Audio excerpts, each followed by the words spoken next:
Bonjour, c'est Florian de Golfiquement et aujourd'hui, nous allons voir comment reprendre le contrôle de votre jeu.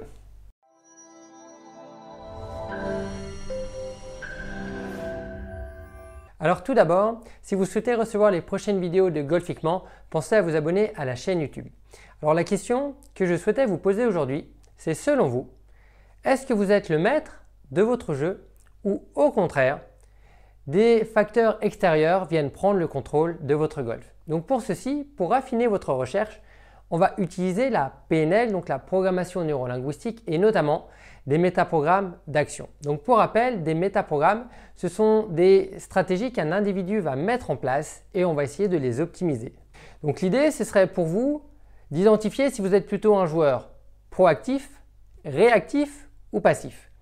Alors un joueur proactif, lui, aura vraiment tendance à être dans l'action, il va prendre en main son jeu, il va planifier sa saison, il va prendre des cours, il aura une vraie ligne directrice à suivre.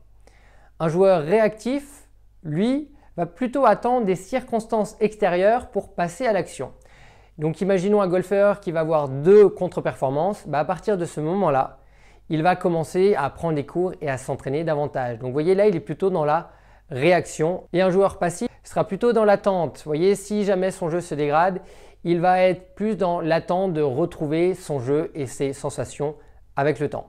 Donc ce qui est intéressant derrière ces trois notions, proactif, réactif et passif, c'est ce concept de responsabilité.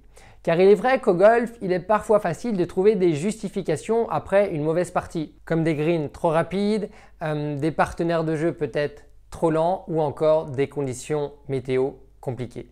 Donc moi, ce que je vous inviterai à faire après une contre-performance, c'est tout d'abord d'identifier ce que vous avez bien réalisé, ça c'est important, et ensuite de voir ce que vous pourriez améliorer et surtout quelle stratégie mentale ou comportementale vous pourriez mettre en place afin que ces facteurs extérieurs ne viennent plus polluer votre jeu.